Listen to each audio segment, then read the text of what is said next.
तो यदि किसी ने छू दिया, सम्राट चौधरी का कतरा कतरा खून हाथ से किसी कुशवाहा के बेटा को यदि किसी ने छू दिया, सम्राट चौधरी का कतरा कतरा खून हाथ से। दोस्तों नमस्कार, मैं उमेश गौतम, समग्र प्रदेश समाचार से। आज बात करते हैं भारतीय जनता पार्टी के शीर्षस्थ नेतृत्व से लेकर छोटे मोटे नेताओं तक। भारतीय जनता पार्टी के नरेंद्र दामोदर दास मोदी अक्सर कहते हैं ना खाऊंगा ना खाने दूंगा, पर अब ऐसा लगने लगा है कि इनसे ज़्यादा कोई खाता नहीं और इनसे ज़्यादा झूठ कोई बोल नहीं सकता।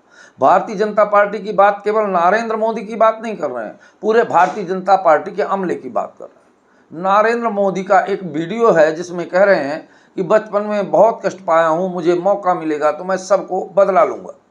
और उनकी इस बदले की राजनीति ने पूरे देश को नंगा नाच शुरू हो गया है।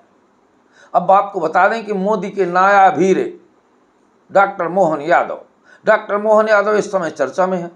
चर्चा में इसलिए है कि आज जो उनकी संपत्ति है अद्भुत रूप से बढ़ी है।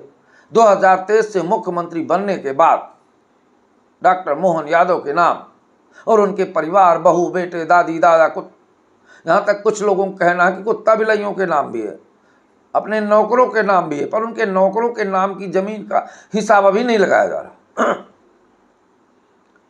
लोगों का मानना है 168 एकड़ जमीन मुख्यमंत्री बनने के बाद मोहन यादव ने उज्जैन में खरीदी, और वो जमीन वहाँ जहाँ जमीन खरीदते हैं वहीं कोई रोड, सड़क और बड़ा उद्योग का उद्घाटन कर देते हैं। अरे करें भी क्यों ना भाई। डॉक्टर मोहन यादव नरेंद्र दामोदर दास के मोदी हैं। ईमानदारी की गंगा इनके दरवाजे से निकलती है।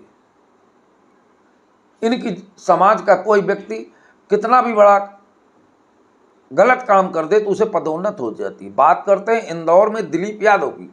कमिश्नर रहते हुए 40 लोग सड़ा पानी पी के मर गए, पर उसे दूसरे विभाग का एमडी बना दिया गया। अरे क्यों ना बना दिया जाए, वो मोहन यादव हैं, वो दिलीप यादव हैं। तो वर्तमान समय में भी मोदी जी भी कहते हैं कि मैं अपने दलित भाइयों को, ओबीसी भाइयों को धन दे रहा हूँ, तन दे रहा हूँ। अरे मोदी जी चाहे आप सब कुछ दे दीजिए, ना चंद्रमा को कभी झुकाया जा सका, ना सूर्य की रोशनी खत्म हुई, इतिहास गवाह है। और आप जैसे हजारों आए और चले भी गए, पर भारत यहीं रहा और भारत की संस्कृति और भारत के विद्वान और भारत की ताकत हमेशा यही रही। लोगों ने आपको इतना माना, सर मस्तक पे बैठाया, पर आपने जो पूरे भारत में एक गेम खेला है, उस गेम ने भारत के अंदर एक तांडव सा रच दिया है। पहले तो आप हिंदू मुस्लिम खेलते रहे, अब जाति जाति खेलने लगे। हम ऐसा यूं कह रहे हैं कि आप अभी देख लीजिए मध्य प्रदेश में जब से डॉक्टर मोहन यादव आए, योग्यता को दरकिनार करके, और जिस तरह से अपराध जगह गली गली में हो रहा है, ऐसा लगता है जैसे हम लालू यादव की सरकार में आ गए हों, जैसे हम मुलायम यादव की सरकार में आ गए हों। और मोदी जी खुश होते होंगे क्योंकि इनके ये नायाब हीरे हैं, और मोदी जी को खुश होना भी चाहिए कि बताइए 23 में बने, 24, 25, 26 में 168 एकड़ जमीन खरीद ली। आखिर निश्चित तौर पर ये योग्यता का ही विषय है। और मोदी जी की मोदी जी के परीक्षा में सफल हुए। अगर सफल ना होते तो 168 एकड़ जमीन कहाँ से खरीदते। सूत्रों का मानना तो यह है कि 500 एकड़ कुछ नौकर चाकर और लोगों के नाम खरीदे हैं, पर जो मूल इनके परिवार से जुड़े लोगों के नाम खसरा है, उसके आधार पर इनकी ज़मीनें 168 एकड़ और उस जगह पे हैं जहां कोई प्राधिकरण बन रहा है, कहीं कंपनी बन रही है, कोई कुछ बन रहा है। अब बात करते हैं ऐसे ही भारतीय जनता पार्टी के नेता सांसद गणेश सिंह, इनकी अपनी 15% ज़्यादा बढ़ गई। सतना में संपत्ति का कोई हिसाब नहीं है। अरे क्यों ना हो भाई, ये भारतीय जनता पार्टी के नेता है। यहाँ ना खाने दिया जाता ना खाते हैं, ये व्रत करते हैं। और जब से आप आए तो ईमानदारी का चोला भारतीय जनता पार्टी के लोगों ने इस तरह से पहना कि हर नेता मंत्री से लेकर वार्ड मेंबर से लेकर मंडल अध्यक्ष तक सोने के कमंडल लेके चलने लगे। तो विकास नहीं है भाई, ये तो विकास ही है ना, हमारे देश के ही लोग हैं। अगर वही विकास कर लिए तो आप काहे झर आ रहे हो, नहीं झरा आना चाहिए। अब बात करते हैं बिहार की। मोदी जी ने वहां भी एक नायाब हीरे को चुना, सम्राट चौधरी, जिसके कुर्सी पे बैठते ही हत्या के 7 मुकदमे, लूट के मुकदमे, बलात्कार के केसेज उसके सर पर थे, वो अब उसकी सीट के नीचे हो गए। और उसने सीट में बैठते ही कहा, एक भाषण दिया कि कृपया पुलिस जाति देख कर मारे। इससे साफ साबित होता है कि मोदी जी का ये नायब हीरा मोदी जी के कहने पर ही काम कर रहा है, नहीं तो इसकी क्या औकात की जाति देखकर मारने की बात करता। फिर भी आप मोदी जी समझ लीजिए, ब्राह्मण, ठाकुर, क्षत्रिय और वैश्य, इनको आप कुछ कर नहीं पाएंगे, बस भड़काते रहिए। इसके दुष्परिणाम जो आप देखेंगे वो पूरा इतिहास और पूरा देश देखेगा, क्योंकि यह भारत ना तो जाति पे कभी बटा, ना कभी धर्म में बटा। भारत एक सूत्र में रहा, इतिहास गवाह है। और आप लोग जो राजनीति खेल रहे हैं, ये राजनीति निश्चित ही दुखदायी है। आज एक भरत भूषण तिवारी ब्राह्मण होने के नाते मरवाया गया।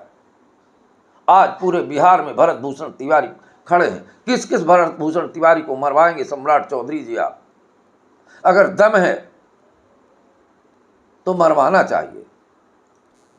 और एक बात समझ लीजिए सबको, मैं भी ब्राह्मण हूं, और जिस ब्राह्मण, ठाकुर और क्षत्रिय के शान और शौर्य को मुगल और अंग्रेज खत्म नहीं कर पाए, उनके शौर्य और सम्मान को खत्म करने की मोदी जी सोचिए भी मत, और ना कर पाएंगे। आप जितना जोर लगाना हो लगा दीजिए, और जितने संगठन बनाना हो बना लीजिए, पर एक बात याद रखिए, ये भारत है और ये भारत वीर भूमि है, और ये समाज के लोग कभी बलिदान देने में पीछे नहीं हटे हैं, इतिहास गवाह है। और जिन लोगों की बात करते हैं उन्होंने कितना बलिदान राष्ट्र के लिए, ये आप भी जानते हैं, बताने की जरूरत नहीं है। आपसे हाथ जोड़कर निवेदन है, देश को एक सूत्र में रहने दीजिए, मत बांटिए। और आपको बता दें, बिहार में ओबीसी, दलित इतने नेता हैं कि जब मंच से और भाषण देते हैं तो ऐसा लगता है ये ओबीसी और दलित के मसीहा हैं, और ब्राह्मणों को खुले मंच से गाली भी देते हैं। पर जमनिया गांव में जब नदी का कटाव हुआ, वो सारे दलित और गरीब लोग हो, उनके लिए ही लड़ रहा था भरत भूषण तिवारी। उसके फेसबुक की आईडी पूरी तरह साबित करती है, उसने कई बार कहा, ना मुझे जाति से मतलब है, ना धर्म से, मैं तो हिंदुस्तानी हूँ, हर समाज, हर वर्ग के लोग मेरे साथ हैं। अब डर गए मोदी जी कि अगर ये नेता हो जाएगा तो क्या करेगा।